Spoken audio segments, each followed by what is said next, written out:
नमस्कार दोस्तों, CGPSC dream academy के ऑनलाइन प्लेटफॉर्म पर मैं निरंजन कमलेश आप सभी का स्वागत करता हूं। दोस्तों, हम लोग छत्तीसगढ़ का इतिहास पढ़ रहे थे, जिसमें हमने प्राचीन इतिहास को पढ़े। प्राचीन इतिहास काल में हमने छत्तीसगढ़ के स्थानीय राजवंश और छत्तीसगढ़ में राष्ट्रीय स्तर के राजवंश को भी हमने देखा। साथ ही साथ हम लोग प्राग ऐतिहासिक काल को भी देख लिए, यानी कि प्रशांत काल को भी हमने देख लिए हैं। अब आज से हम लोग पढ़ेंगे छत्तीसगढ़ का मध्यकालीन इतिहास। मध्यकालीन इतिहास जो है कलचुरी राजवंश से प्रारंभ हो जाता है। कलचुरी राजवंश की स्थापना 1000 ईस्वी के आसपास करीब होता है, ठीक है, जिसका स्थापना करता है कलिंग राज। तो इसी को हम पढ़ेंगे दोस्तों। यह जो टॉपिक है, छत्तीसगढ़ उप निरीक्षक शिक्षक भर्ती परीक्षा एवं सीजीपीएससी और सीजी व्यापम के बहुत सारे परीक्षा जो कि आगामी में आने वाले हैं, इन सभी के लिए बहुत ही महत्वपूर्ण साबित होने वाला है। दोस्तों, करीब 25 क्वेश्चन हैं। आप सभी देखेंगे कि आपसे कितना क्वेश्चन बन पा रहा है, और यदि नहीं बन पा रहा है तो आप उसको समझेंगे। यहाँ पे आपको उत्तर और विश्लेषण दोनों ही साथ साथ मिलेगा देखने को। तो चलिए अब विलंब किए बिना शुरू करते हैं दोस्तों। यदि आप अभी तक हमारे चैनल को सब्सक्राइब नहीं किए हैं तो सब्सक्राइब कर लीजिए, क्योंकि इसी तरह का वीडियो आपको हमेशा देखने को मिलता रहेगा, ठीक है। और बेल आइकन को जरूर प्रेस कीजिएगा। देखिए, सबसे पहले मैं थोड़ा सा चीजें बता देता हूँ कलचुरी वंश के बारे से। इसकी जो सामान्य जानकारी जो है, जिसमें सबसे पहले हम ये देख लेते हैं, स्वयं को कलचुरियों ने, ना ध्यान रखेंगे, अभी हम लोग देख रहे हैं राष्ट्रीय स्तर का कलचुरी वंश, ठीक है। अभी छत्तीसगढ़ के कलचुरी वंश के बारे से हम नहीं देख रहे हैं, अभी हम राष्ट्रीय स्तर के देख रहे हैं, जिसमें कलचुरियों ने स्वयं को चंद्रवंशी और शस्त्रार्जुन की संतान कहा है। मतलब जो कलचुरी वंश है वो चंद्रवंशी और शस्त्रार्जुन की संतान है। ओके, इन्होंने स्वयं को कहा है। दूसरा जो है कि कलचुरी जो शिलालेख जितने भी प्राप्त हुए हैं जो राष्ट्रीय स्तर के हैं, उसमें इस वंश का नाम कालचुरी, करचुली, कालचूर्य या कलत्सुरी इत्यादि नामों से पाया गया है, ठीक है। तो ये सारा नाम कलचुरी का देखने को मिलता है। फिर से बोल देता हूं मैं, कालचुरी, करचुरी, कालचूर्य, कलत्सुरी। ओके, ये ओके। अब देखिए, कलचुरी संवत जो है 248 ईस्वी से प्रारंभ होता है। इसे भी आप ध्यान रखेंगे, कलचुरी संवत जो है 248 ईस्वी से प्रारंभ होता है। पहला ताम्रपत्र जो देखने को मिल रहा है वो 580 ईस्वी में देखने को मिला है। और सबसे इंपॉर्टेंट दोस्तों कि चंद्रवरदाई, जो कि पृथ्वीराज रासो के जीवन के बारे से बताया जाता है इस बुक में। चंद्रवरदाई का है पृथ्वीराज रासो पृथ्वीराज रासो जो है बुक का नाम है, चंद्रवरदाई लेखक है, ठीक है। तो इसके बुक में, चंद्रवरदाई के बुक में कलचुरियों को क्या कहा गया है, तो विदेशी कहा गया है। ये सबसे इंपॉर्टेंट पॉइंट है यहाँ पास। ओके, चलिए अब यदि हम शासकों की बात करते हैं तो देखिए, सबसे पहला जो शासक हमें देखने को मिलता है वो है कृष्ण राज। 550 ईस्वी से 575 ईस्वी इसका जो है शासनकाल है। इसके बारे से आप इतना बहुत ध्यान रखेंगे कि यह जो है कलचुरी वंश का आदि पुरुष है। एक पॉइंट आपको ध्यान रखना है, ज्यादा आपको कुछ नहीं पढ़ना है, क्योंकि हम छत्तीसगढ़ के कलचुरियों के बारे से पढ़ेंगे, लेकिन फिर भी से राष्ट्रीय स्तर के कलचुरी को जानना भी बहुत जरूरी है। ओके, इसलिए थोड़ा सा हम यहाँ पे पढ़ रहे हैं। तो कृष्णराज है जो कि कलचुरी वंश का आदि पुरुष है। इसका जो शासन क्षेत्र है कोंकण, विदर्भ, बरार, महिष्मती, गुजरात, महिष्मती शिलालेख से जानकारी मिलती है, ठीक है। इसके बारे से, यानी कि कृष्णराज के बारे से हमें महिष्मती शिलालेख से जानकारी प्राप्त होती है, ठीक है। इसे आप ध्यान रखेंगे। चलिए अब अगला है वामराज देव। तो वामराज देव जो है ये त्रिपुरी, ध्यान रखेंगे, एक जो इसका जो एक शाखा है त्रिपुरी में भी था। तो यहाँ पे जो त्रिपुरी, तो वास्तविक ध्यान रखेंगे, यहाँ पे त्रिपुरी में जो कलचुरी था उसका वास्तविक संस्थापक जो है वामराज देव है। त्रिपुरी कहाँ पड़ता है, तो मध्य प्रदेश में त्रिपुरी पड़ता है, ठीक है। और इन्होंने कालिंजर क्षेत्र को जीता और इसे क्या किया, राजधानी बनाया है। बस दो पॉइंट को ध्यान रखेंगे। पहला जो पॉइंट आपको याद रखना है वो कृष्णराज के बारे से आपको याद रखना है। दूसरा जो पॉइंट आपको याद रखना है वो है वामराज देव के बारे से, ठीक है। तो कृष्णराज जो कि सबसे पहले आदि पुरुष माने जाते हैं, ठीक है। महिष्मती शिलालेख से उसके बारे से जानकारी प्राप्त होती है। और वामराज देव के बारे से आप बस इतना जानेंगे कि त्रिपुरी में इन्होंने स्थापना किया था कलचुरी शाखा का। ओके, अब इसके बाद त्रिपुरी से एक शाखा छत्तीसगढ़ आया, यानी कि छत्तीसगढ़ के तुमान में आया, और फिर यहाँ से छत्तीसगढ़ में भी कलचुरी वंश का स्थापना होता है, ठीक है। चलिए देखिए, कोकल देव प्रथम, ठीक है, कोकल देव प्रथम है, इसके पुत्र है शंकरगढ़ द्वितीय, ठीक है, इसका उपाधि है मुग्धतुंग या रणविग्रह, लेकिन हम लोग इसको खासतौर पे शंकरगढ़ द्वितीय मुग्धतुंग के नाम से जानते हैं, ठीक है। किस नाम से जानते हैं? तो शंकरगढ़ द्वितीय मुग्धतुंग, इस नाम से हम इसको खासतौर पे जानते हैं। ओके, शंकरगढ़ द्वितीय मुग्धतुंग, इन्होंने सर्वप्रथम जो है पाली क्षेत्र को जीता था। ध्यान रखेंगे कि कौन सा क्षेत्र को जीता था? पाली क्षेत्र को। ध्यान रखेंगे दोस्तों, यह जो मैं नोट लिखवाया हूं या जो बता रहा हूं वो राम कुमार बेहार। ध्यान रखेंगे, छत्तीसगढ़ का इतिहास, छत्तीसगढ़ का इतिहास, छत्तीसगढ़ राज्य हिंदी ग्रंथ अकादमी के बुक है, जिनके लेखक है राम कुमार बेहार। तो राम कुमार बिहार के अनुसार मैं इसको बता रहा हूं, समझेंगे, उस बुक के अनुसार है ये, ठीक। इसमें क्या बोला गया है कि मुग्धतुंग के आक्रमण के समय यहाँ बाणवंशी विक्रमादित्य प्रथम राज कर रहा था, अथवा इसके उत्तराधिकारी से शंकरगढ़ द्वितीय मुग्धतुंग ने यह प्रदेश जीता होगा। यानी कि शंकरगढ़ द्वितीय मुग्धतुंग इस क्षेत्र को जीता। कौन सा क्षेत्र को जीता? तो पाली क्षेत्र को जीता। ध्यान रखेंगे, इस समय बाणवंशी शासक, ध्यान रखेंगे, बाणवंशी शासक विक्रमादित्य प्रथम या तो फिर उसका कोई उत्तराधिकारी जो है राज कर रहा था, और उसी से जो है उसके उत्तराधिकारी से शंकरगढ़ द्वितीय मुग्धतुंग ने इस क्षेत्र को जीता था, ठीक है। और फिर शंकरगढ़ द्वितीय मुग्धतुंग के 2-3 पीढ़ियां यहाँ पे बिताई, शासन किया, लेकिन बाद में क्या हुआ, जो उड़ीसा है सोनपुर, तो सोनपुर का जो सोमवंशी है वो जो है इसे पराजित किया। मतलब शंकरगढ़ द्वितीय के बाद जो भी शासक यहाँ पे शासन किया उसे सोनपुर के सोमवंशी राजाओं ने पराजित किया, और इस तरह से छत्तीसगढ़ में जो कलचुरी का स्थापना था वो खत्म हो गया था। लेकिन बाद में देखते हैं हम लोग फिर से कलिंग राज, ठीक है, ध्यान रखेंगे, कलिंग राज 1000 ईस्वी। तो कलिंग राज जो है 1000 ईस्वी में फिर से कोरबा के तुमान पर क्या करता है, ये विजय प्राप्त करता है। देख लीजिए यहाँ पे, कोकल देव द्वितीय के शासन काल में कलिंग राज नामक राजपुत्र ने सोमवंशी शासकों से यह क्षेत्र पुनः जीता। ध्यान रखेंगे, इस समय क्या था, उड़ीसा के सोनपुर है, वहां के जो सोमवंशी शासक है कलचुरियों को फिर से पराजित करता है। उसके बाद हम देख रहे हैं 995 या 1000 ईस्वी में पुनः कलिंग राज जो है यहाँ पे आक्रमण करता है। कहाँ पे आक्रमण करता है? तुमान विजय करता है, ठीक है, और तुमान को अपनी राजधानी बनाकर यहीं से फिर से कलचुरियों का पूर्ण रूप से स्थापना करता है, और यहीं से निरंतर हम देखते हैं 1741 जब तक भास्कर पंथ यहाँ आक्रमण नहीं करता है तब तक यहाँ पे कलचुरियों का शासन जो है एक छत्र रूप से चलते रहता है, ठीक है। अब हम पढ़ेंगे कलिंग राज के बारे से। तो 1000 से 1020 ईस्वी इसका शासन काल को आप याद रख लेंगे। दूसरा, तुमान में महिषासुर मर्दिनी का इन्होंने निर्माण किया है। महिषासुर मर्दिनी जो है मंदिर है, इसका निर्माण किया है, और छत्तीसगढ़ में कलचुरी सत्ता के वास्तविक संस्थापक है। सीजीपीएससी सीजी व्यापम के एग्जाम में कई बार पूछा गया है कि छत्तीसगढ़ में कलचुरे के जो वास्तविक संस्थापक है वो कौन है, तो वास्तविक संस्थापक जो है वो है कलिंग राज, इसे आप याद रख लेंगे, ठीक है। तो मान क्या है दोस्तों, ध्यान रखेंगे, 30 गांव का एक समूह था, ठीक है। तो मान जो है 30 गांव का समूह है, और जो है पर्वतों के बीच में ये स्थित था, ठीक है, और उसे ही तुमान भी कहा गया है। ध्यान रखेंगे, तुमान कहा गया है। तो ये एक पॉइंट है कलिंग राज के बारे से, जिन्होंने सोनपुर के सोमवंश से पुनः इस क्षेत्र को प्राप्त किया था। चलिए अब हम देखते हैं इसके एमसीक्यू को। ये एमसीक्यू जो है एग्जाम में आया हुआ है या आने योग्य है, दोनों तरह के एमसीक्यू है यहाँ पे। देखिए क्या बोल रहा है पहला क्वेश्चन, चंद्रबरदायीकृत पृथ्वीराज रासो में किस राजवंश का वर्णन है? मैंने आपको पहले बताया चंद्रबरदायी जो कि पृथ्वीराज रासो का है, मतलब इसका जो पुस्तक है पृथ्वीराज रासो है। अब इसमें जो है कलचुरी वंश के बारे से वर्णन मिलता है, और इसी चंद्रबरदायी के पृथ्वीराज रासो में कलचुरियों को क्या कहा गया है? विदेशी कहा गया। इसको मैंने सबसे पहले आपको बताया, तो इस पॉइंट को आप याद रख लेंगे। यानी कि यहाँ पे जो उत्तर हो जाएगा, सही विकल्प हो जाएगा, वो है ऑप्शन नंबर डी, कलचुरी वंश। चलिए अगला क्वेश्चन है, पाली के शिव मंदिर का मरम्मत करने वाले कलचुरी शासक था। एक ट्रिक बता रहा हूं दोस्तों, इस ट्रिक को आप याद रख लेंगे। अगर देखिए छत्तीसगढ़ में पढ़ा रहा हूं, इसमें थोड़ा बहुत ट्रिक में लाते रहूंगा जो हेल्प भी करता है। देखेंगे इस ट्रिक को, देखिए JPR, और एक तरफ लिखता हूं मैं PRK, ठीक है, यानी कि जे से जाजल्यदेव प्रथम, क्या है ये?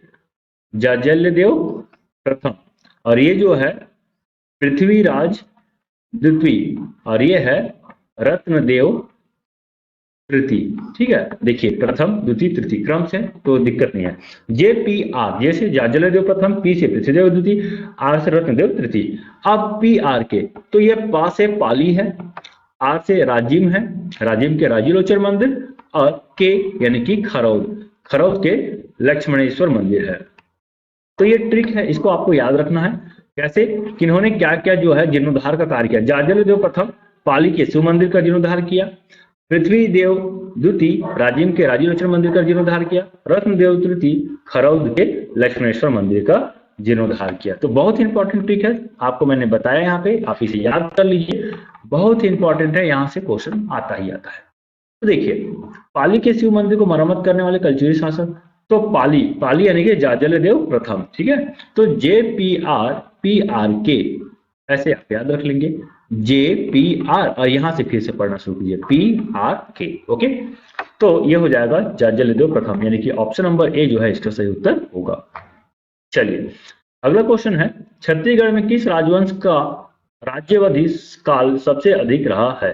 तो किसका राज्यावधि काल सबसे अधिक रहा है, तो छत्तीसगढ़ की जब हम बात करते हैं तो यहाँ पे कलचुरी वंश का सबसे अधिक समय तक शासनकाल रहा है, ठीक है, इसे याद रखेंगे।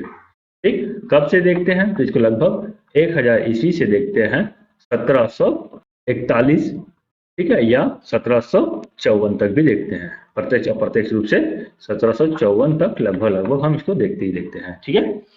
अब देखिए ये है इसका सही उत्तर ऑप्शन नंबर सी, कलचुरी, ठीक। चलिए देख सकते हैं करीब करीब 750 तक का इसका शासनकाल है, 750 वर्षों तक इन्होंने छत्तीसगढ़ में शासन किया। अगला क्वेश्चन, छत्तीसगढ़ में कलचुरी वंश का स्थापना किसने किया था, तो मैंने आपको बताया पहले ही, तो कलिंग राज ने। कब किया है, तो ध्यान रखेंगे राम कुमार बिहार के अनुसार जो है 1000 ईस्वी जो है इसका शासनकाल बताया गया है, और ध्यान रखेंगे सीजी व्यापम द्वारा जो है या आयोग द्वारा जो उत्तर लिया गया है वो एक बार 995 ईस्वी लिया गया है। तो ये दो फैक्ट है, ध्यान में रख लेंगे, एग्जाम में किस हिसाब से ऑप्शन आ रहा है दोनों को आप लेकर चलेंगे, ठीक है। चलिए अगला क्वेश्चन, निम्नलिखित कलचुरी शासकों ने रतनपुर से राज्य किया, तो कौन है जो रतनपुर से राज किया है, जाजलदेव, पृथ्वीदेव, प्रतापमल, रत्नदेव। इन शासकों का क्रम निर्धारित करें, तो इसका क्रम को क्या करना है, निर्धारित करना है, ठीक है। तो इसमें जो एक ट्रिक है, मैं इसमें भी आपको एक ट्रिक बता देता हूं, ध्यान रखेंगे। देखिए ट्रिक है, रप्रीजा, रप्रीजा बोलेंगे आप लोग, याद करना है तो इसे बोलिए, आराम से याद हो जाएगा। रप्रीजा, रप्रीजा मतलब क्या हो गया, रुक जा थोड़ा, रुक जा थोड़ा, ये है इसका मतलब, ठीक है। रप्रीजा, रप्रीजा, जरा है ना, जरा। अब ऐसा कोई बोल रहा है तो आदमी गुस्सा आ जाएगा, ठीक है, रप्रीजा, रप्रीजा, जरा, कोई भी गुस्सा आ जाएगा, ठीक है। तो किसी को लगेगा गाली दे रहा है क्या, यानी बकता है, सर मोहल्ला बताओ, ऐसा। तो रप्रीजा, रप्रीजा, जरा बाका थस, सर मोहल्ला बताओ, ऐसे छत्तीसगढ़ी में ट्रिक को बनाइए, आराम से बन जाएगा। रप्रीजा, रप्रीजा, बाका थस, सर मोहल्ला बताओ, फिर से रप्रीजा, रप्रीजा, जरा अरे रुक जा, अरे बकता है, रुको सर मोहन को बताऊंगा, तो फिर से रप्रीजा, रप्रीजा, जरा बाका थस, सर मोहल्ला बताओ। तो ये ट्रिक है। तो क से हो जाएगा कलिंग राज, क से कमल राज, र से रत्नदेव प्रथम, पृथ्वीदेव प्रथम, और जाजल्य देव प्रथम, ये सब प्रथम प्रथम वाले हैं। फिर से आ गया, फिर रत्नदेव, ध्यान रखेंगे, रत्नदेव द्वितीय, पृथ्वीदेव द्वितीय, जाजल्य देव द्वितीय, ओके। फिर से कलिंग राज, कमल राज, रत्नदेव प्रथम, पृथ्वीदेव प्रथम, जाजलदेव प्रथम, रत्नदेव प्रथम, पृथ्वीदेव प्रथम, रत्नदेव द्वितीय, पृथ्वीदेव द्वितीय, जाजलदेव द्वितीय। फिर ज से, तो यहाँ पे ज से जो मतलब होगा वो है जगदीश, क्या हो जाएगा यहाँ पे, जगदीश, ठीक है। और ये राज से हो जाएगा यहाँ पे रत्नदेव तृतीय, ध्यान रखेंगे यहाँ पे, ये रत्नदेव प्रथम है, ये रत्नदेव द्वितीय है, और ये रत्नदेव तृतीय है, ठीक है। तो रप्रीजा, रप्रीजा, प्र से हो जाएगा यहाँ पे प्रताप राज, ठीक है, क्या हो जाएगा, प्रताप राज। फिर बा से बहरेंद्र साय, क्या हो जाएगा यहाँ पे, बहरेंद्र साय। फिर क से कल्याण साय, शॉर्ट लेता हूँ, बोल रहा हूँ उसको आप ध्यान रखेंगे, चाहे तो आप नोट भी कर सकते हैं, ठीक है। फिर त से हो जाएगा तखत सी, ठीक, त से क्या हो जाएगा तखत सी। फिर रा से हो जाएगा राजसी, सर से सरदार सी, फिर रा से हो जाएगा यहाँ पे रघुनाथ सी, मो से हो जाएगा मोहन सी। तो ये इस तरह से इसको आप याद रखेंगे। एक बार और मैं फिर से ट्रिक को बता दे रहा हूं। देखिए क रप्रिजा रप्रिजा, ठीक है, क रप्रिजा रप्रिजा, ठीक। तो क से कलिंगाज, क से कमलराज, र से रत्नदेव प्रथम, प्री से पृथ्वीदेव प्रथम, जा से जाजलदेव प्रथम, फिर से रप्रिजा तो रत्नदेव द्वितीय, पृथ्वीदेव द्वितीय, जाजलदेव द्वितीय। फिर अब यहाँ पे देखिए जगदीश, जरा तो ज से जगदीश, फिर र से रत्नदेव द्वितीय, फिर क से प्रतापराज, फिर बा से बाकट, रा से मोहन बताऊं, तो बा से बहारिन साय, क से कल्याण साय या कल्याण सिंह, तखत सिंह, राज सिंह, सरदार सिंह, रघुनाथ सिंह और मोहन सिंह। तो ये है कार्यक्रम। अब देखिए जमा लीजिए इसको कि क्या है इसका सही उत्तर। देखिए तो सबसे पहले क्या आ जाएगा, जाजलदेव, पृथ्वीदेव, प्रतापमल और रत्नदेव। यदि देखिए इसमें प्रथम द्वितीय तृतीय तो बोला ही नहीं है, तो जैसे यदि रप्रिजा देखते हैं, ठीक है, तो र से रत्नदेव, कहीं पे 4 है, रत्नदेव, र फिर प्री, तो प्री से पृथ्वीदेव, तो 4 के बाद आना था 2, लेकिन यहाँ पे 2 तो नहीं है। अब आपको समझना, आपको गैस करना है ना। अब यहाँ प्रथम द्वितीय क्रम नहीं दिया था, पर फिर भी से कोई बात नहीं। तो रत्नदेव प्रथम तो आ नहीं रहा है यहाँ पे, ठीक है, रत्नदेव प्रथम 4 है, लेकिन 4 के बाद 1 नहीं होना चाहिए। क्यों? क्योंकि रत्नदेव प्रथम के बाद आता है पृथ्वीदेव, तो 2 आना चाहिए। तो ये ऑप्शन तो नहीं मैच कर रहा है। ओके, तो ये तो गलत हो गया।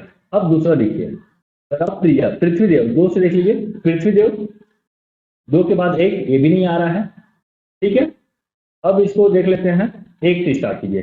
तो जाजलदेव, जाजलदेव, रत्नदेव, पृथ्वीदेव, फिर प्रतापमल, ये बन रहा है। देखिए देखिए क्या हो जाएगा, सबसे पहले जाजलदेव, ठीक है, रप्रिजा, तो देखिए जाजलदेव क्या प्रथम, फिर रत्नदेव द्वितीय, पृथ्वीदेव द्वितीय, और फिर अब यहाँ पे आ जाएगा प्रतापमल, ठीक है। तो ये हो जाएगा इस तरह से क्रम। ऑप्शन नंबर डी जो है इसका सही उत्तर हो जाएगा, ठीक है। तो इसका सही उत्तर हो जाएगा ऑप्शन नंबर डी। चलिए अगला क्वेश्चन, कलचुरियों ने छत्तीसगढ़ में प्रथम राजधानी कहाँ बनाई? तो देखिए कलचुरियों का छत्तीसगढ़ में प्रथम राजधानी जो है वो तुमान है। कब बनाया गया? तो 1000 ईस्वी में। ओके, ध्यान रखेंगे, तुमान इसकी प्रथम राजधानी है। देखिए इसकी राजधानी के बारे से और बता देता हूं मैं, ठीक है। तो छत्तीसगढ़ में कुल 5 राजधानी यहाँ पे देखने को मिलता है। कौन कौन सा है? तो पहला जो है तुमान, ओके। दूसरा राजधानी जो देखने को मिलता है वो है रतनपुर। तीसरा जो है कल्लारी, ठीक है। चौथा यदि हम बात करते हैं रायपुर। पांचवा जो है वो है छुरी कोसगई, ठीक, छुरी कोसगई। तो ये जो है कल्लारी और रायपुर, ये जो है रायपुर शाखा से संबंधित है, कलचुरियों की रायपुर शाखा, ठीक है। बाकी ये 3 जो है रत्नपुर शाखा से संबंधित है। तो इसको याद रख लेंगे। सबसे पहले तुमान क्रम से ध्यान रखेंगे, ये क्रमानुसार है, ठीक ना। तो तुमान, रत्नपुर, खल्लारी, रायपुर, छुरी कोसगई, इस तरह से कुल 5 राजधानी है कलचुरियों का, इसे आप याद रख लेंगे। और सबसे पहला जो राजधानी है वो है तुमान, ठीक। ऑप्शन नंबर सी इसका जो है सही उत्तर हो जाएगा। चलिए अगला क्वेश्चन है यहाँ पे, बाण नरेश विक्रमादित्य को किस कलचुरी शासक ने पराजित किया था? देखिए किसने किया था? तो बाण नरेश जो विक्रमादित्य है, इसको जो है शंकरगढ़ द्वितीय मुग्धतुंग ने किया था, ठीक है। ध्यान रखेंगे विक्रमादित्य या इसके उत्तराधिकार 2 में से कोई एक होगा, पर ये माना गया है या तो ये या तो फिर इसका उत्तराधिकार ये है राम कुमार बिहार के अनुसार, ठीक है। ध्यान रखेंगे ऑप्शन डी जो है इसका सही उत्तर हो जाएगा। चलिए अगला क्वेश्चन, चैतुरगढ़ स्थित महामाया मंदिर का निर्माण किसने करवाया था? तो चैतुरगढ़ स्थित महामाया मंदिर का निर्माण जो है बहार शाह ने किया था, ठीक है, या बहारेंद्र शाह, ठीक है, बहारेंद्र शाह या बहार शाह ने किया था। तो चैतुरगढ़ स्थित महामाया मंदिर का निर्माण जो है बहारेंद्र या बहार शाह ने किया था। तो ऑप्शन डी जो है इसका सही उत्तर होगा। अगला क्वेश्चन जो है, रत्नपुर स्थित महामाया मंदिर का निर्माण किस कलचुरी शासक ने कराया था? तो रत्नपुर स्थित महामाया मंदिर का निर्माण तो इसको रत्नदेव प्रथम ने करवाया था। रत्नदेव प्रथम जो है इसका सही उत्तर हो जाएगा। ठीक, अगला क्वेश्चन, रत्नपुर शहर बसाकर उसे राजधानी किसने बनाया? तो रत्नपुर शहर बसाकर उसे राजधानी किसने बसाया है? तो ये भी है रत्नदेव प्रथम ने। ठीक है, और अपनी राजधानी परिवर्तन किया था तोमान से रत्नपुर, ध्यान रखेंगे रत्नदेव प्रथम है। तो तोमान से रतनपुर राजधानी परिवर्तन करने वाले जो है वो है रत्नदेव प्रथम। ओके, इसका शासनकाल जो है 1025 से 1045 के आसपास माना जाता है। ठीक, तो इसको याद रखेंगे। चलिए अगला क्वेश्चन, सकल कोषाधिपति की उपाधि किस कलचुरी शासक ने धारण किया था? तो सकल कोषाधिपति की उपाधि धारण करने वाला जो है वो है पृथ्वीदेव प्रथम। ठीक है, तो पृथ्वीदेव प्रथम जो है सकल कोषाधिपति की उपाधि धारण किए थे। ठीक, इतना आपको याद कर लेना है यहाँ पे। ठीक है, अब देखिए सकल कोषाधिपति की उपाधि क्यों दिया गया इनको? क्योंकि ये जो पृथ्वीदेव प्रथम जो है 21,000 गांव के स्वामी थे। ध्यान रखेंगे जब तोमान में राजधानी बसाया था उस समय 5-7 गांव ही थे तोमान में, लेकिन धीरे धीरे देखिए पृथ्वीदेव प्रथम के समय में ही 21,000 गांव, ध्यान रखेंगे 21,000 गांव के ये जो है स्वामी हो जाते हैं, इसलिए इसे सकल कोषाधिपति की उपाधि दिया जाता है। ठीक है, बहुत ही इंपॉर्टेंट है।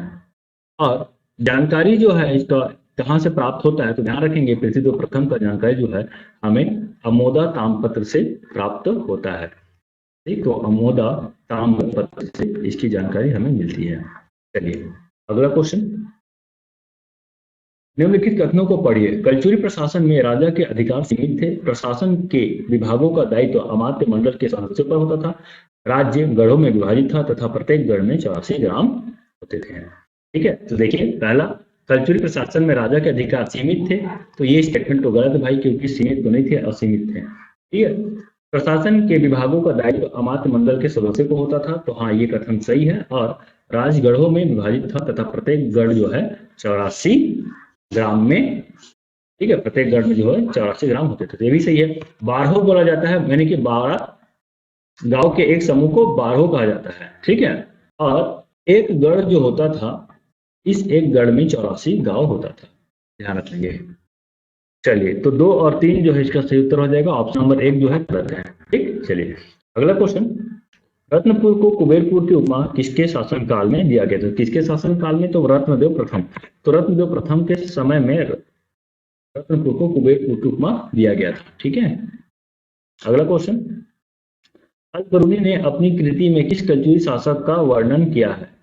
तो किस कलचुरी शासक का वर्णन किया है? तो इसका सही उत्तर हो जाएगा ऑप्शन नंबर ए, कलिंग राज। ठीक है, चलिए क्वेश्चन, जाजल्यपुर नगर की स्थापना किस कलचुरी शासक ने कराया था? तो जाजल्यपुर नगर की स्थापना जो है जाजल्यदेव प्रथम ने कराया था। ध्यान रखेंगे जाजल्यदेव प्रथम जो है जाजल्यपुर नगर की स्थापना कराया था, पहला पॉइंट है, इसे आप याद रख लेंगे। और दूसरा जो महत्वपूर्ण पॉइंट है, देखिए प्रतापी शासक है जाजल्यदेव प्रथम जो है, बहुत ही प्रतापी शासक है, इन्होंने जाजलपुर नगर की स्थापना किया। ठीक है, और साथ ही साथ यहाँ पे इन्होंने विष्णु मंदिर का निर्माण किया था जांजगीर में। ठीक है, तो जांजगीर में विष्णु मंदिर का भी इन्होंने निर्माण किया है। ठीक है, साथ ही साथ यहाँ पे देखते हैं नकटा मंदिर। ठीक, और सबसे इंपॉर्टेंट पॉइंट ये है इसके समय में सोमेश्वर, ध्यान रखेंगे जो छिंदक नागवंशी शासक है सोमेश्वर, तो सोमेश्वर को इन्होंने क्या किया था? पराजित किया था और पत्नी मंत्री समेत इसको कैद में कर लिया था। तो बहुत ही प्रतापी शासक है सोमेश्वर देव को इन्होंने क्या किया था? बंदी बनाया था और युद्ध में पराजित किया था। ध्यान रखेंगे एक उपाधि भी है इनका, तो ये उपाधि जो है गज शार्दुल का है, गज शार्दुल।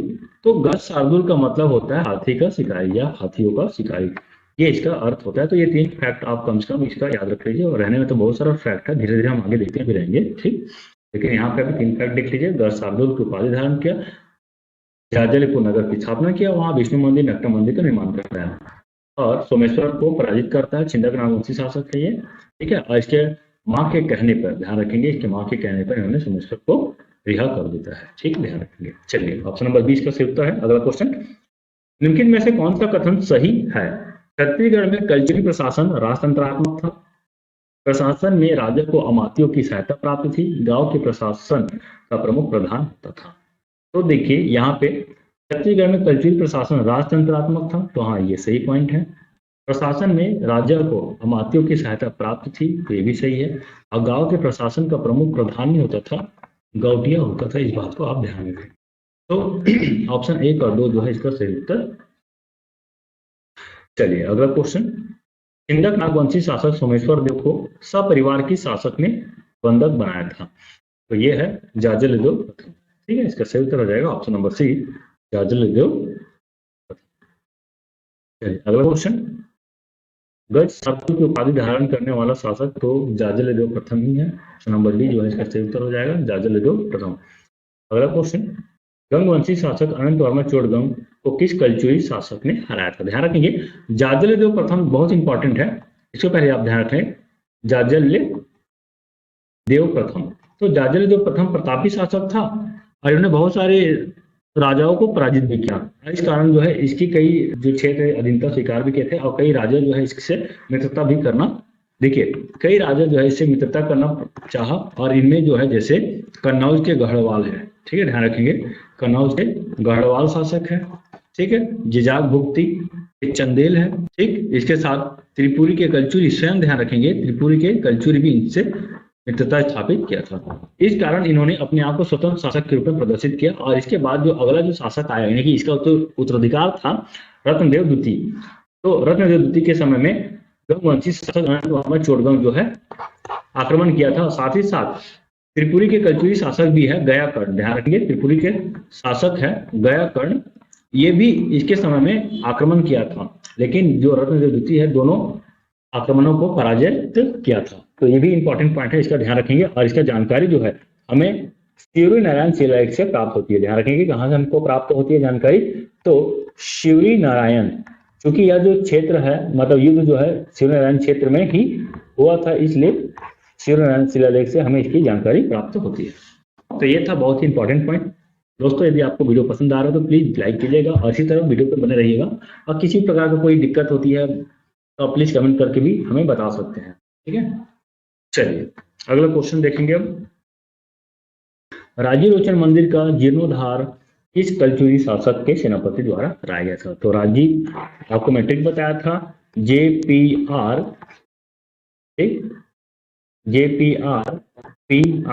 के, तो जाजलदेव प्रथम, पाली, पृथ्वीराज द्वितीय, राजीव और रत्नदेव तृतीय खरौद के लक्ष्मेश्वर। तो राजीव है, ये है पृथ्वीदेव द्वितीय।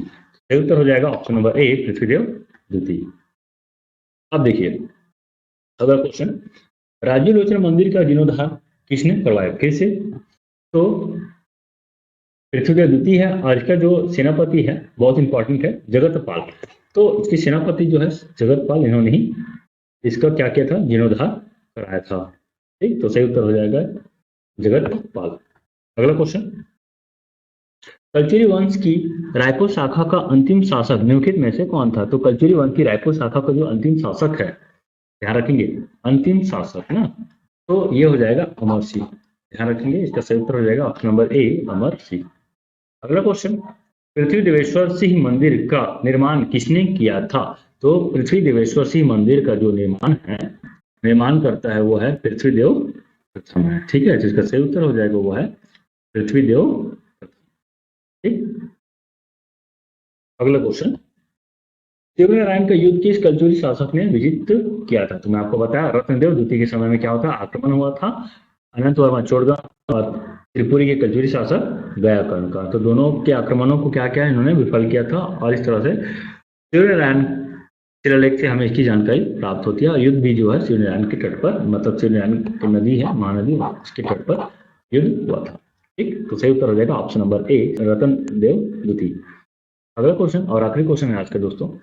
कल्चुरी राज्य के प्रसिद्ध सेनापति थे, तो कल्चुरी राज्य के प्रसिद्ध सेनापति कौन थे? तो इसका जो सही उत्तर हो जाएगा वो है जगतपाल, ठीक है। बहुत ही इंपॉर्टेंट है, जगतपाल को आप याद रख लेंगे। और ये किसके शासक का है? तो पृथ्वीदेव द्वितीय, ध्यान रखिए पृथ्वीदेव द्वितीय के सेनापति है ये, ठीक है। देखिए क्या बोल रहे हैं यहाँ पे, निम्नलिखित कथन को पढ़िए। छत्तीसगढ़ में कल्चुरी प्रशासन व्यवस्था राजतंत्र पर आधारित था। तो हाँ, एक होता है राजतंत्र और दूसरा होता है लोकतंत्र। राजतंत्र में राजा का अधिकार रहता है, लोकतंत्र में जनता का अधिकार रहता है, इसे आप ध्यान रखेंगे। तो राजतंत्र पर आधारित था, तो ये सही उत्तर होगा। दूसरा, राजा की सहायता के लिए अमात्य होते थे, मंत्री होते थे, ये भी बात सही है। संपूर्ण कल्चुरी राज्य जो है गढ़ में विभाजित था, तो ये भी है। कितना गढ़ लगभग हम देखते हैं, छत्तीसगढ़ के नाम से जाना जाता है। तो इसका जो तीनों ऑप्शन है 1, 2 और 3 सही है। तो ऑप्शन नंबर ए जो है इसका सही उत्तर हो जाएगा। ठीक है दोस्तों, चलिए अगला क्वेश्चन। निम्नलिखित शासक रायपुर की कल्चुरी शाखा से संबंधित है। तो चामुंड सिंह देव, मोहन सिंह देव, उमेंद्र सिंह देव, अमर सिंह देव, 4 है। आपको बताना है कि कौन है जो कल्चुरी शासक रायपुर की शाखा से संबंधित थे।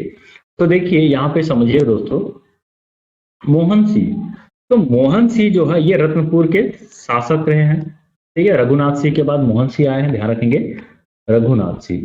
ठीक है, तो रघुनाथ सिंह के बाद जो है अगला जो शासक बनता है वो है मोहन सिंह, जो कि मराठा के अधीन रहता है। ठीक है, तो मोहन सिंह जो है रत्नपुर से संबंधित है, तो इसका सही उत्तर हो जाएगा मोहन सिंह नहीं था, तो उत्तर हो जाएगा 1, 3 और 4। ऑप्शन नंबर डी जो है इसका सही उत्तर हो जाएगा। इस तरह से आप फिल्टर कीजिएगा दोस्तों, इस तरह का जो क्वेश्चन होता है ना वो आसानी से आपको बन जाएगा। तो पढ़िए और विकल्प को हटाना सीखिए। तो विकल्प को यदि आप हटाना सीख जाएंगे तो इस तरह का क्वेश्चन जो होता है आसानी से बन जाता है, नहीं तो फिर घूमते रह जाएंगे। अरे मैं तो चामुंडा सिंह के नाम जानता ही नहीं, उमेश सिंह के नाम जानता ही नहीं, अमर सिंह को तो जान रहा हूँ।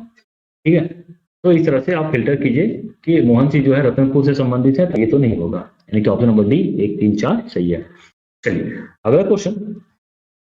इस कल्चुरी शासक ने त्रिपुरी की अधिसत्ता अस्वीकार करके स्वतंत्र कल्चुरी सत्ता का स्थापना किया। तो किस कल्चुरी शासक है, तो ध्यान रखेंगे स्वतंत्र कल्चुरी सत्ता की स्थापना करने वाला जो है वो है रत्नदेव द्वितीय। तो इसका सही उत्तर हो जाएगा ऑप्शन नंबर ए, रत्नदेव द्वितीय। ध्यान रखेंगे पृथ्वीदेव प्रथम के समय में क्या होता है, प्रतापी शासक रहता है वो। ठीक है, जिसे कई राज्य जो है मित्रता करना पसंद करते हैं, तो इसी कारण स्वतंत्र सत्ता स्थापित करता है। लेकिन उसके बाद जो है इसके जो उत्तराधिकार रत्नदेव द्वितीय जो है अपने आप को स्वतंत्र घोषित करता है, यानी कि वो त्रिपुरी के अधीन नहीं था। ओके, तो ये उत्तर हो जाएगा ऑप्शन नंबर ए। चलिए अगला क्वेश्चन। खरौद स्थित लक्ष्मेश्वर मंदिर का जीर्णोद्धार किसने करवाया था। तो खरौद स्थित लक्ष्मेश्वर मंदिर का जीर्णोद्धार किसने करवाया है, तो इसका जो सही उत्तर हो जाएगा वो है गंगाधर राव। ध्यान रखेंगे, मैं आपको ट्रिक बताया था दोस्तों, इस ट्रिक को आप याद रख लेंगे। पिछले वीडियो को आप देख सकते हो, उसमें ट्रिक और भी अच्छे से बताया हूं मैं। तो JPR तो पी से पाली, आर से राजिम, के से खरौद, जे से जाजलीदेव प्रथम, पी से पृथ्वीदेव द्वितीय, आर से रत्नदेव तृतीय। ठीक है, 1, 2 और ये 3। ठीक है, तो खरौद लक्ष्मेश्वर मंदिर जो है वो रत्नदेव तृतीय के शासनकाल में होता है, और इसके एक मंत्री है, बहुत ही प्रतापी मंत्री रहता है, गंगाधर राव। तो इन्होंने ही खरौद के लक्ष्मेश्वर मंदिर का जीर्णोद्धार किया था। ठीक, चलिए अगला क्वेश्चन। गंगाधर राव को किस कल्चुरी शासक ने अपना प्रधानमंत्री नियुक्त किया था। मैंने आपको बताया रत्नदेव तृतीय। इसका सही उत्तर हो जाएगा ऑप्शन नंबर डी, रत्नदेव तृतीय। ओके, चलिए अगला क्वेश्चन। अकलतरा नगर की स्थापना किसने किया है। ठीक है, तो देखिए अकलतरा नगर की स्थापना जो है अकालदेव किया है, और ये जो है पृथ्वीदेव, ध्यान रखेंगे दोस्तों, पृथ्वीदेव द्वितीय के क्या है, भाई है।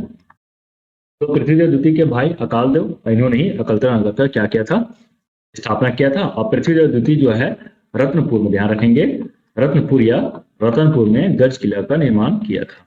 तो इसे आप याद रखेंगे, गज किला का निर्माण किन्होंने किया, तो पृथ्वीदेव द्वितीय ने। एग्जाम में क्वेश्चन आया था दोस्तों, ऐसा था क्वेश्चन कि गज किला कहाँ स्थित है। ठीक है, तो गज किला जो है रतनपुर में स्थित है। क्या पता कभी पूछ जाए किन्होंने किसके शासनकाल में बनाया, किन्होंने बनवाया, तो ये हो जाएगा पृथ्वीदेव द्वितीय। तो ऑप्शन नंबर ए जो है इसका सही उत्तर होगा। चलिए अगला क्वेश्चन।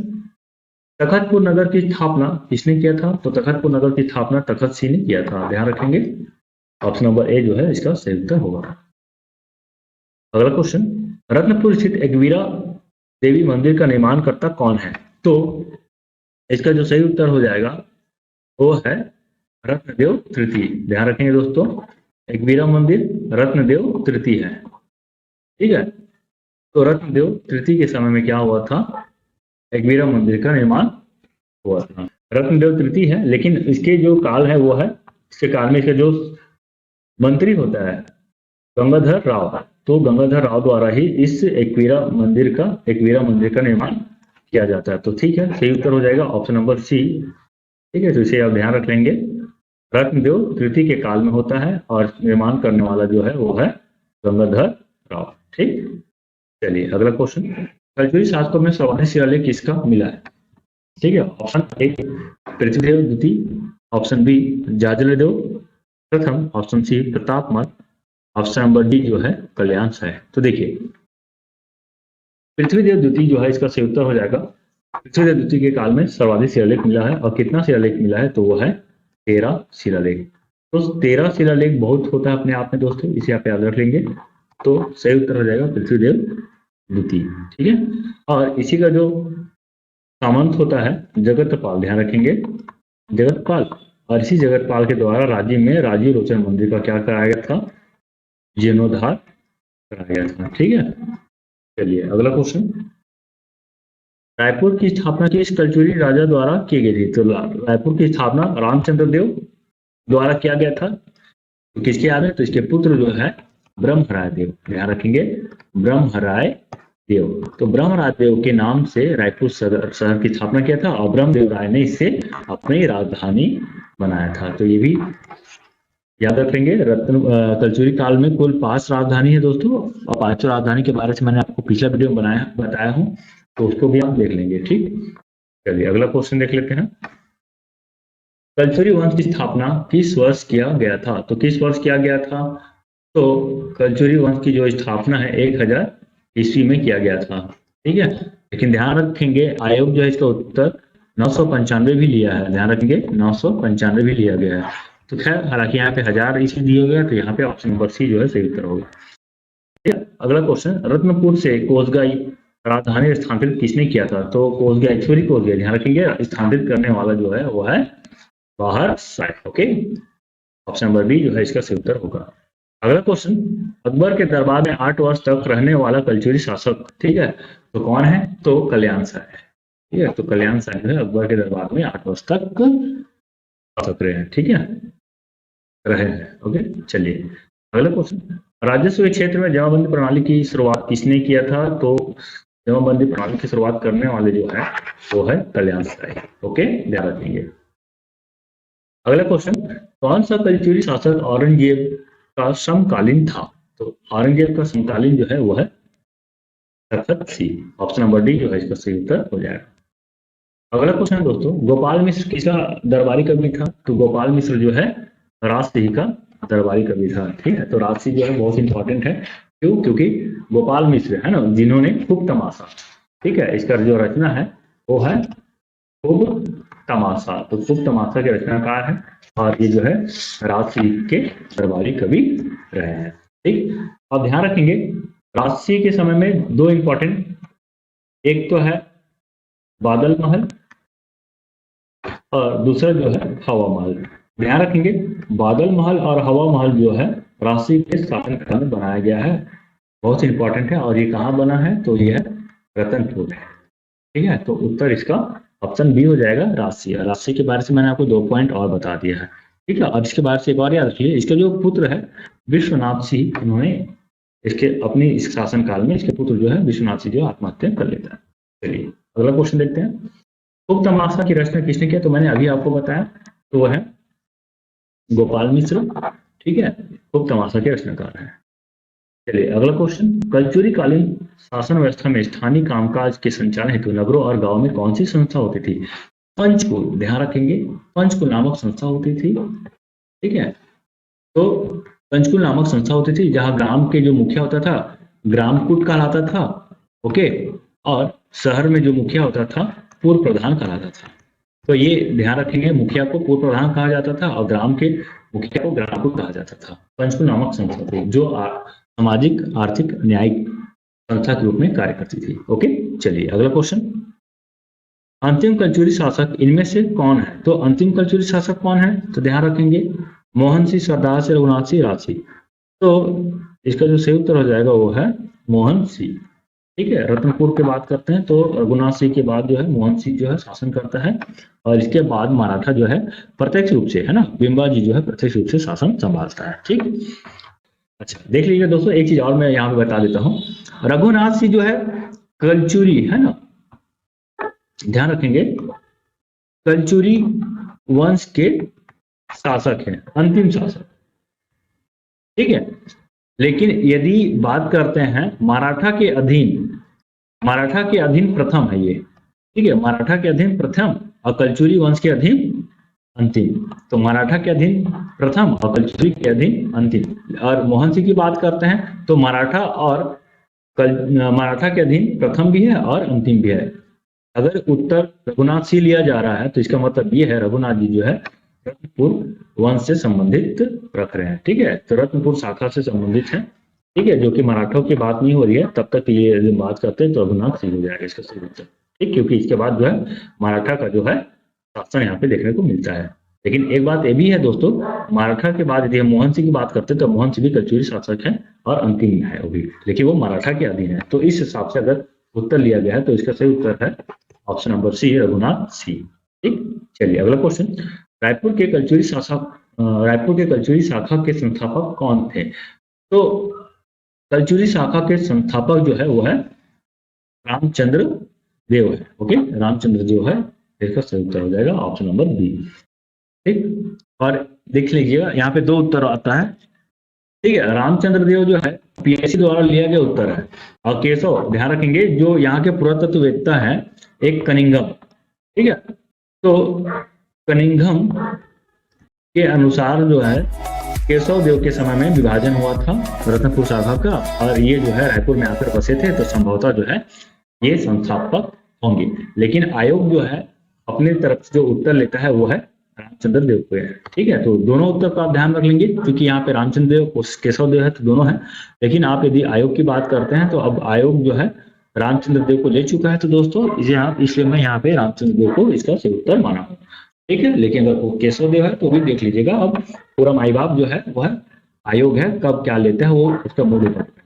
ठीक है, चलिए अगला क्वेश्चन। रायपुर को अपनी राजधानी किसने बनाया? तो रायपुर को अपनी राजधानी जो है ब्रह्मराय देव, ठीक है, ब्रह्मराय देव ने किया था। ठीक है, रामचंद्र देव ने इसके नाम से रायपुर नगर की स्थापना किया, और ये जो है रायपुर को अपनी राजधानी बनाया था। इस समय तक क्या था राजधानी? तो खल्लारी था, इसे भी आप याद रखेंगे। चलिए अगला क्वेश्चन। खल्लारी में खल्लारी देवी का मंदिर किसने बनवाया?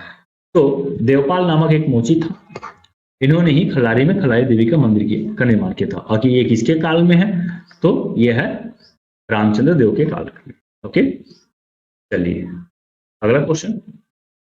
देवपाल मोची ने खल्लारी में खल्लारी माता का मंदिर जो है किस वर्ष बनाया था? तो देख लीजिए, बहुत ही इंपॉर्टेंट है ये भी। तो देवपाल कब बनाता है? तो इसका जो समय हो जाएगा वो लगभग हो जाएगा। ऑप्शन नंबर डी जो है इसका सही उत्तर होगा। चलिए अगला क्वेश्चन है आज का, आखिरी क्वेश्चन भी है। रायपुर शाखा के 18 गढ़ को किसने जीता था? तो 18 शाखा को किसने जीता था दोस्तों? तो यहाँ पे जो सही उत्तर हो जाएगा वो है ऑप्शन नंबर डी, सिंघनदेव ने। ठीक है, तो इस तरह से ऑप्शन नंबर डी जो है इसका सही उत्तर हो जाएगा। छत्तीसगढ़ में कलचुरी वंश का संस्थापक था। ठीक है, हमको बताना है कि छत्तीसगढ़ में कलचुरी वंश का संस्थापक कौन है। तो देखिए इसका जो सही उत्तर है, छत्तीसगढ़ में कलचुरी वंश का संस्थापक है वो है कलिंग राज। तो कलिंग राज जो है छत्तीसगढ़ में कलचुरी वंश का संस्थापक है। इन्होंने छत्तीसगढ़ में, यानी कि छत्तीसगढ़ में कलचुरी राजवंश का स्थापना किया, वो 1000 ईस्वी में किया। ठीक है दोस्तों, पहला पॉइंट जो है सबसे इंपॉर्टेंट। दूसरा पॉइंट याद करेंगे आप कि इन्होंने 1000 ईस्वी में छत्तीसगढ़ में कलचुरी वंश की स्थापना किया। उस समय छत्तीसगढ़ में जो तत्कालीन शासक थे वो सोमवंशी शासक थे। कौन से? तो ध्यान रखेंगे, सोमवंशी शासक थे। ये सोमवंशी जो है ना, स्वर्णपुर यानी कि उड़ीसा की बात करते हैं दोस्तों, तो स्वर्णपुर यानी कि उड़ीसा के शासक थे, उस समय यहाँ पे शासन कर रहे थे। और इसी को हरा कर कलिंग राज ने 1000 ईस्वी में छत्तीसगढ़ में कलचुरी वंश की स्थापना किया। ठीक है, और इस समय इन्होंने तुमान में अपनी राजधानी बनाई। ठीक है, तुमान में अपनी क्या बनाती है? राजधानी बनाती है। और यहाँ पे जो कलिंग राज जो है बहुत ही इंपॉर्टेंट, तो मान में महिषासुर मर्दिनी मंदिर का निर्माण करते हैं। ओके, महिषासुर मर्दिनी मंदिर का निर्माण करते हैं। ठीक है, इतना आप ध्यान में रख लेंगे। तो 4 पॉइंट है, फिर से एक बार रिवीजन कर लेते हैं चारों पॉइंट को। ठीक है, मैं इसी तरह से एक्सप्लेनेशन के साथ आपको वीडियो दूंगा दोस्तों। आप प्लीज पूरी अंत तक वीडियो पे बने रहेंगे, जरूर काम आएगा आपका। या आप चाहे तो फास्ट फॉरवर्ड करके भी पूरा वीडियो को देख सकते हैं, तो इसमें भी आपका समय बच जाएगा और काम भी हो जाएगा। देखिए, 1000 ईस्वी में कलचुरी वंश की स्थापना होता है। कलचुरी वंश के शासक, प्रथम शासक कलिंग राज ने यहाँ सोमवंशी शासकों को पराजित किया, तो मान में अपनी राजधानी बनाया और महिषासुर मर्दिनी मंदिर का भी निर्माण इन्होंने यहाँ पे किया। तो इस तरह से इसका जो सही उत्तर हो जाएगा वो है ऑप्शन नंबर बी, कलिंग राज। अब देखते हैं दूसरा क्वेश्चन। देखिए, जांजगीर के विष्णु मंदिर का निर्माण निम्नलिखित में से छत्तीसगढ़ के किस कलचुरी शासक ने किया था? चलिए, यदि आपको भी पता है तो आप भी बताइए। ठीक है, पूरा डिटेल्स के साथ पढ़ेंगे दोस्तों। 20 क्वेश्चन मैं यहाँ पे लाया हूँ, बहुत इंपॉर्टेंट है सभी। ठीक है, तो जांजगीर के विष्णु मंदिर का निर्माण किसने किया? तो जाजलदेव प्रथम ने किया है। ठीक है, सबसे पहली बात, जाजलदेव प्रथम ने जांजगीर में विष्णु मंदिर का निर्माण किया। दूसरा पॉइंट यदि हम बात करते हैं कि इन्होंने जाजलपुर नगर का भी स्थापना किया है। ठीक है, जाजलपुर नगर की स्थापना किया और जिसे वर्तमान में जांजगीर के नाम से जाना जाता है। ठीक, और यहीं पे विष्णु मंदिर का निर्माण इन्होंने किया। दूसरा यदि हम बात करते हैं यहाँ पे कि इसके नाम से, जाजलदेव के नाम से प्रति वर्ष छत्तीसगढ़ में जाजलपुर महोत्सव का आयोजन किया जाता है। ठीक है, प्रति वर्ष छत्तीसगढ़ में जाजलदेव महोत्सव का आयोजन किया जाता है। तो ये दूसरा पॉइंट को भी आप ध्यान रख लीजिए। अब बात करते हैं यहाँ पे विष्णु मंदिर का। देखिए, विष्णु मंदिर क्या है? विष्णु मंदिर तो बहुत ही प्रमुख है। कहाँ पे है यदि हम इसकी बात करते हैं तो जांजगीर, जो वर्तमान जो जांजगीर दोस्तों, उसकी जो पुरानी बस्ती की हम बात करते हैं। ठीक है, तो पुरानी बस्ती में यह मंदिर स्थित है। कहाँ पे? तो वहां पे एक भीमा तालाब आपको मिलेगा, तो भीमा तालाब में आपको यह विष्णु मंदिर प्राप्त होगा। विष्णु मंदिर को दोस्तों, सबसे इंपॉर्टेंट बात इसको ध्यान रख लेंगे, विष्णु मंदिर को नकटा मंदिर भी कहा जाता है। ध्यान रखेंगे, इसे नकटा मंदिर भी कहा जाता है। क्यों कहा जाता है? तो इसके पीछे जो कारण है ये, क्योंकि यह मंदिर जो है अधूरा है। ठीक है, इसका निर्माण जो है अधूरा है, ये अभी तक पूर्णता को प्राप्त नहीं किया और ऐसी ही है, इसलिए इसे नकटा मंदिर कहा जाता है। ठीक है, और किस शैली में बना है यह मंदिर? तो यदि हम शैली की बात करते हैं तो नागर की सप्त शैली में यह मंदिर का निर्माण हुआ है। तो ये है बहुत ही इंपॉर्टेंट पॉइंट है यहाँ पे।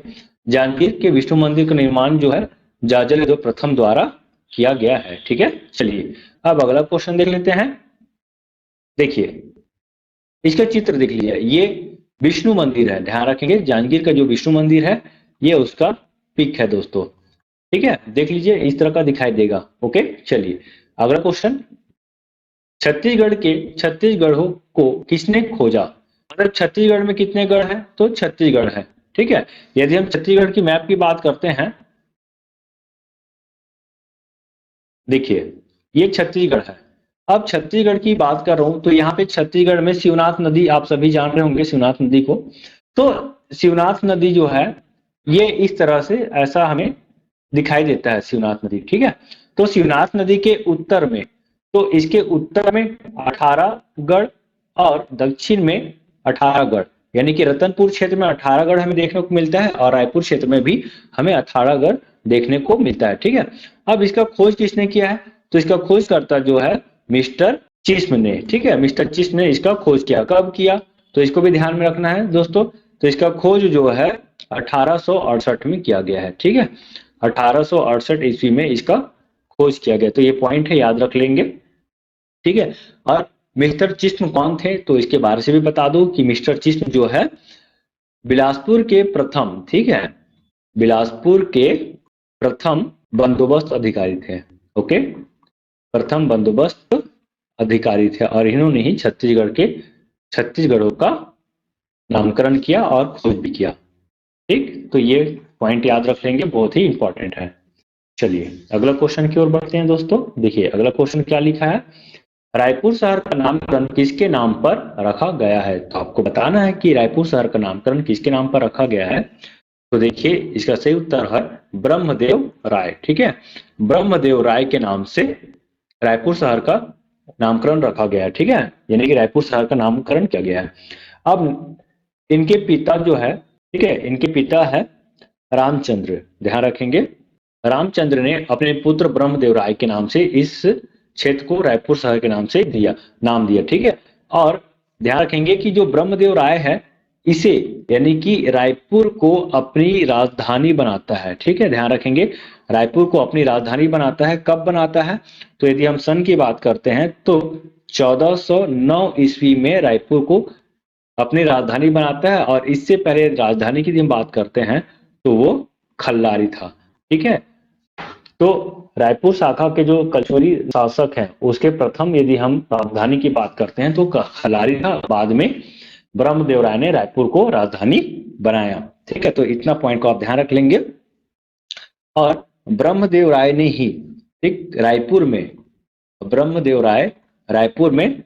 बूढ़ा तालाब और दूधाधारी मठ का निर्माण करवाते हैं। ठीक है, दूधाधारी मठ। ठीक, तो दूधाधारी मठ का निर्माण करवाते हैं, बूढ़ा तालाब का निर्माण करवाते हैं, रायपुर को अपनी राजधानी बनाते हैं। 1409 ईस्वी में राजधानी परिवर्तन करते हैं इनके पिता रामचंद्र, जिन्होंने रायपुर शहर का निर्माण किया। ठीक है, चलिए, तो इसका उत्तर हो गया ऑप्शन नंबर ए।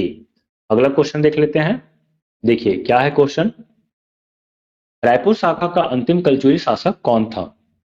तो रायपुर शाखा का अंतिम कलचुरी शासक की यदि हम बात करते हैं तो ये भी option number A Amar Singh देव थे। ठीक है, अमर सिंह देव के यदि हम शासन काल की बात करते हैं तो 1741 से 1753 ईस्वी तक है। ध्यान रखेंगे, सबसे पहले यहाँ पे याद करेंगे हम लोग कि 1750 ईस्वी में मराठों ने, ठीक है, मराठों ने रायपुर क्षेत्र को जीता।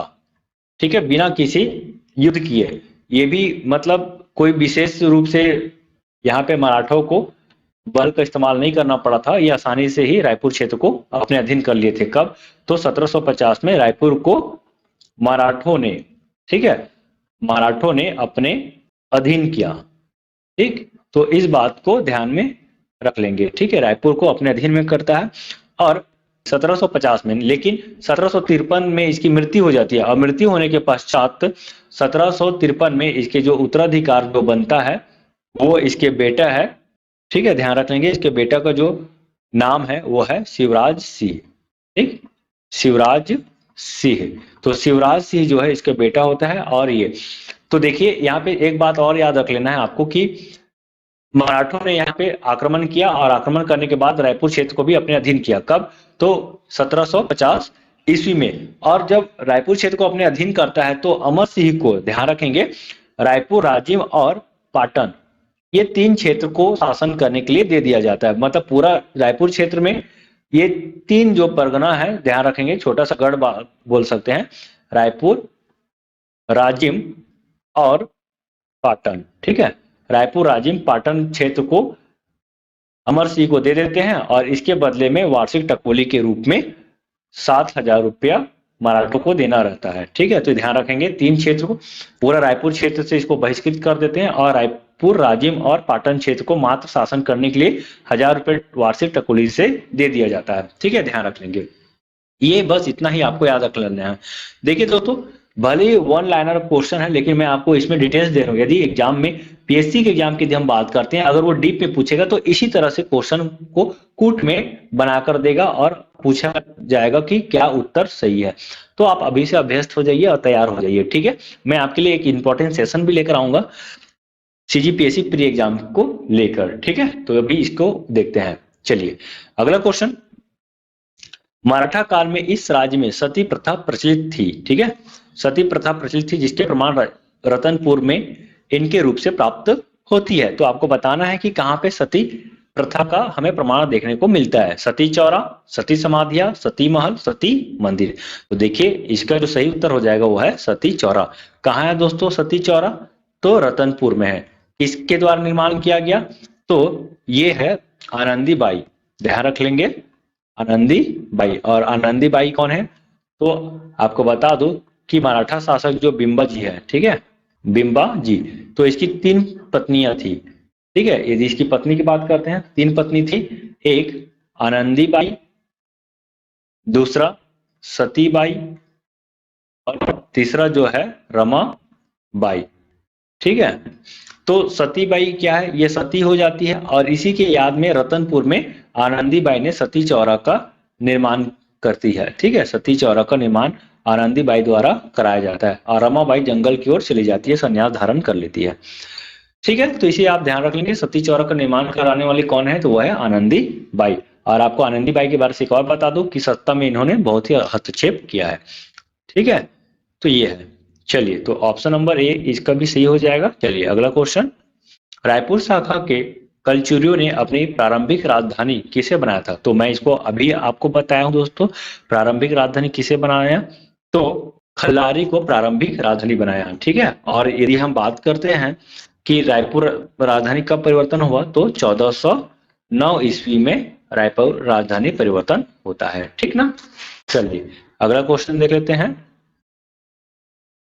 देखिए, कलचुरी शासक जाजलदेव प्रथम ने बस्तर के किस शासक को परास्त किया था, तो किस शासक को परास्त किया, बहुत ही इंपॉर्टेंट है दोस्तों, इसे आपको याद करना पड़ेगा, ठीक है। तो किस शासक को परास्त किया, तो सोमेश्वर प्रथम को इन्होंने परास्त किया था, ठीक है।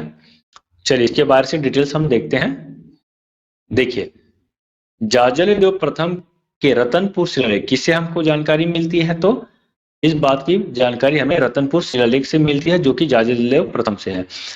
और इस शिलालेख के 20वीं और 21वीं पंक्ति के अनुसार इन्होंने सोमेश्वर को युद्ध में अपनी अपार सेना को मार मार कर, जलाकर और रानियों समेत कैद कर लिया था, किंतु बाद में उसकी माता के कहने पर छोड़ दिया। मतलब जाजलदेव प्रथम जो है सोमेश्वर को कैद करते हैं, इसके साथ ही साथ सेनाओं को भी कैद करते हैं, इसकी पत्नी को भी कैद करते हैं, लेकिन बाद में सोमेश्वर की माता के कहने पर वो इन सभी को छोड़ देते हैं, ठीक है। अब यहाँ पे एक पॉइंट और है, सोमेश्वर प्रथम के पश्चात कन्हर देव, ध्यान रखेंगे, कन्हर देव को, जो कि ये भी छिंदक नागवंशी शासक है, ध्यान रखेंगे, ये जो सोमेश्वर प्रथम है दोस्तों, ये छिंदक नागवंशी शासक है। और सोमेश्वर के बाद जो इसके उत्तराधिकारी होते हैं कन्हर देव, इसको भी कलचुरी नरेश पृथ्वीदेव द्वितीय के कोप का सामना करना पड़ता है, ठीक है, ध्यान रखेंगे। तो छिंदक नागवंश में रत्नपुर से यानी कि कलचुरी साम्राज्य के 2 शासक जो है आक्रमण करते हैं। पहला जो है जाजलदेव प्रथम, जो कि सोमेश्वर को पराजित करता है, और उसके बाद पृथ्वीदेव द्वितीय, जो कि कन्हर देव को पराजित करता है। एक पॉइंट और ध्यान रखना है, सोमेश्वर देव जो है ये भी रतनपुर पर आक्रमण करते हैं, और इसी का बदला लेने के लिए जाजलदेव प्रथम ने सोमेश्वर पर आक्रमण करते हैं, ध्यान रखेंगे। एक ही जानकारी हमें कुरुषपाल शिलालेख से मिलता है, ध्यान रखेंगे किसे मिलता है जानकारी, तो कुरुषपाल शिलालेख से इसकी जानकारी मिलती है कि सोमेश्वर जो है रतनपुर में आक्रमण किया था, ठीक है। तो बहुत इंपॉर्टेंट फैक्ट है दोस्तों, यहाँ पे आपको ध्यान में रख के चलना है। अगला क्वेश्चन, रायपुर में दूधाधारी मठ का निर्माण किसने कराया, तो रायपुर में दूधाधारी मठ का निर्माण जो है कराने वाले जो है वो है, ध्यान रखेंगे, ब्रह्मदेव राय, ठीक है। ब्रह्मदेव राय जो है रायपुर में दूधाधारी मठ का निर्माण कराते हैं, ठीक। इसके बारे से भी मैंने आपको जानकारी दिया है पिछली बार, देख लेंगे। और इस कलचुरी शासक के प्रारंभिक जानकारी को भी मैं डिटेल्स में रखा हूँ, आप इसके पहले का जो वीडियो है, दूसरा वीडियो, उसे आप देख लेंगे दोस्तों, प्लेलिस्ट में आपको मिल जाएगा। उम्मीद करता हूँ आपको ये वीडियो पसंद आ रहा होगा दोस्तों, और प्लीज लाइक कीजिएगा पसंद आ रहा है तो, और अपने दोस्तों तक शेयर जरूर कीजिए, और वीडियो पे नए हैं तो प्लीज चैनल को जरूर सब्सक्राइब कीजिए, ठीक है। अगला क्वेश्चन देख लेते हैं, कलचुरी काल में कितने गांवों को मिलाकर एक गढ़ का गठन किया जाता है, तो कितना गांव मिलकर एक गढ़ बनता है, तो आपको बता दूं कि 84 गांव मिलकर जो है एक गढ़ का निर्माण करता है, ठीक है। यहाँ पे ऑप्शन नंबर डी जो है सही उत्तर हो जाएगा। देखिए, 84 गांव को समूह जो है एक गढ़ कहलाता था, ठीक है। और दूसरे शब्दों में बोले 7 बारहों मिलकर एक गढ़ बनाता था, ठीक है। देख लीजिए, एक ग्राम, ये ग्राम है दोस्तों। अब मान लेते हैं 12 ग्राम जो है मिलकर क्या बनाता था, एक बारहो बनाता था, ठीक है। 12 ग्राम मिलकर एक बारहो, और 7 बारहो मिलकर बनाता है एक गढ़, ठीक है। यानी कि 7 बारहो, अगर हम 7 बारहो की बात करते हैं तो 7 बारहो में कितना ग्राम होगा, तो 84 ग्राम होगा, और 84 ग्राम मिलकर एक गढ़ का निर्माण करते हैं। ध्यान रखेंगे, गढ़ का जो मुखिया होता है दोस्तों वो गढ़ाधिपति या दीवान होता है। इसके ऊपर मंडल होता है, 1 लाख गांव का समूह होता है जिसे हम मांडलिक कहते हैं। बारहों के मुखिया को तालुकाधिपति या दाऊ कहते हैं और ग्राम के मुखिया को गौटिया कहते हैं। ठीक है, तो ये बहुत इंपॉर्टेंट जानकारी है, इसे आप ध्यान में रखेंगे। ठीक है, चलिए अगला क्वेश्चन। बारहों में कितने गांव होते हैं? तो एक बारहों में कितना गांव होगा ये आपको बताना है, मैं अभी आपको बताया हूं। ठीक है, तो बारहों में है ना, नाम से ही पता चल रहा है, बारहों यानी कि 12। ठीक है, इसे आप ध्यान रख लेंगे। अगला क्वेश्चन, कितने बारहों को मिलाकर एक गढ़ बनाया जाता था? तो अभी मैंने आपको बताया 7 बारहों को मिलाकर एक गढ़ बनाया जाता था। ठीक है, चलिए अगला क्वेश्चन, सही संबंध बनाइए। देखिए मिलाना है हम आपको, ये मंत्री है और उसके कार्य है। तो महासंधि विग्रह ये विदेश मंत्री कहलाता है दोस्तों। महाप्रतिहार ये राजा का अंगरक्षक होता है। महाप्रमात्र ये राजस्व मंत्री होता है दोस्तों। ठीक है, महाकोटपाल ये दुर्ग की रक्षा करने वाले मंत्री होते हैं। इस तरह से 1 2 3 4 मतलब ऑप्शन नंबर ए जो है इसका सही उत्तर हो जाएगा। ठीक ना, समझ में आ रहा होगा दोस्तों। अगर आपको किसी भी प्रकार का कोई प्रॉब्लम होगा तो आप कमेंट कर सकते हैं। और इसका पीडीएफ दोस्तों मैं आपको अपने टेलीग्राम चैनल पर दे दूंगा, आप देख लेंगे वहां पे। मैं अपने टेलीग्राम चैनल का लिंक जो है डिस्क्रिप्शन बॉक्स पर दे दूंगा, आप वहां से भी देख सकते हैं। ठीक है, या तो फिर कमेंट बॉक्स में भी डाल दूंगा, उसमें भी आप देख लेंगे। चलिए अगला क्वेश्चन, कलचुरी काल में राजस्व मंत्री को कहा जाता था? ठीक है, अभी जस्ट हमने देखा कलचुरी काल में राजस्व मंत्री को महाप्रमात्र कहते हैं। ठीक है, इसे आप ध्यान रख लेंगे। अगला क्वेश्चन, ताम्रपत्र लेख का आरंभ किससे किया करते थे? मतलब ये बात हो रही कलचुरी काल का, ध्यान रखेंगे। कलचुरी काल में यदि हम बात करते हैं ताम्रपत्र लेख का जो आरंभ होता था वो ओम नमः शिवाय के नाम से, मतलब इसमें जो है ओम नमः शिवाय लिखा होता था, ध्यान रखेंगे। और कलचुरी शासक जो है मुख्य रूप से शैव धर्म को मानने वाले भी थे, इस बात को आप ध्यान रख लेंगे। ठीक है, तो यहाँ पे हो जाएगा ओम नमः शिवाय। ठीक है, ऑप्शन नंबर सी। चलिए अगला क्वेश्चन, कलचुरी काल में ग्राम प्रमुख को कहा जाता था? तो कलचुरी काल में ग्राम प्रमुख को क्या कहा जाता है? तो ये है ग्रामकूट, ग्राम भोगिक, दोनों कहा जाता है। ध्यान रखेंगे, इसको इस संदर्भ में हम ध्यान में रख लेते हैं। ध्यान में पंचकुल नामक एक संस्था होता था, कलचुरी कालीन पंचकुल नामक संस्था होता था। पंचकुल का मतलब होता है 5 सदस्यों का एक समूह। ठीक है, 5 सदस्यों का समूह। ठीक है, और ये जो समूह है दोस्तों ग्राम और नगर दोनों क्षेत्र में हमें देखने को मिलता था। ठीक है, नगर क्षेत्र में भी हमें देखने को मिला और ग्राम क्षेत्र में भी हमें देखने को मिला। तो ग्राम में जो प्रमुख होता था, ठीक है, इसके प्रमुख को क्या कहा जाता था? तो इसके प्रमुख को ग्रामकूट या ग्राम भोगिक कहा जाता था। ठीक है, वैसे तो ग्राम के प्रमुख को गौटिया भी कहा जाता है दोस्तों, लेकिन यहाँ पे इसका संदर्भ हम पंचकुल के रूप में देखेंगे। ठीक है, और नगर का होता है पूर्व प्रधान। तो पूर्व प्रधान जो होता है नगर के प्रमुख को कहते हैं। ओके, तो ये है छोटा सा इसके बारे से जानकारी, आप इसे ध्यान में रखेंगे। ओके, चलिए अगला क्वेश्चन देखते हैं। हस्ती सेना के अधिकारी को क्या कहा जाता है? हस्ती सेना का मतलब है अश्व सेना, ध्यान रखेंगे, ऐसा सेना जो अश्व को धारण करता है। तो इसके प्रमुख अधिकारी को कहा जाता है महापीलुपति, ध्यान रखेंगे, महापीलुपति जो है अश्व सेना के प्रमुख को कहते हैं। ठीक है, ऑप्शन नंबर सी सही उत्तर है। अगला क्वेश्चन देखते हैं, कलचुरियों की कुल देवी इनमें से कौन थी? तो कलचुरी की कुल देवी ध्यान रखेंगे गजलक्ष्मी, ध्यान रखेंगे कलचुरी जो है कुल देवी के रूप में गजलक्ष्मी को मानते थे। तो ऑप्शन नंबर डी इसका सही उत्तर होगा। अगला क्वेश्चन है दोस्तों, कलचुरी किस मत को मानने वाले थे? देखिए यदि हम कलचुरी की बात करते हैं किस मत को मानने वाले थे, तो इसका सही उत्तर हो जाएगा ऑप्शन नंबर डी शैव धर्म।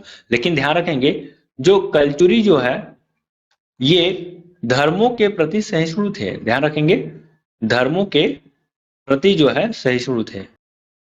ठीक, धर्मों के प्रति मतलब यहाँ बौद्ध, जैन, वैष्णव सभी धर्म यहाँ पे पले भरे हैं। ठीक है, लेकिन प्रमुख रूप से ये शैव धर्म को मानते थे। इसका प्रमाण हमें कई जगह से मिलता है, कई मंदिरों में मिलता है, कई शिलालेखों में मिलता है, कई ताम्रपत्र में मिलता है। जैसे अभी मैंने पिछले क्वेश्चन में बताया कि ओम नमः शिवाय से प्रारंभ होता था। तो ये इसका साक्ष्य है दोस्तों कि कलचुरी शासक जो है शैव धर्म को मानते थे। चलिए ठीक है दोस्तों, यहीं तक था हमारा क्वेश्चन। उम्मीद करता हूँ आपको समझ में आएगा और आपको हमारा ये वीडियो जरूर पसंद आया होगा दोस्तों। तो मिलते हैं एक नई वीडियो के साथ, तब तक के लिए दोस्तों मस्त रहिए, मस्त पढ़िए, धन्यवाद।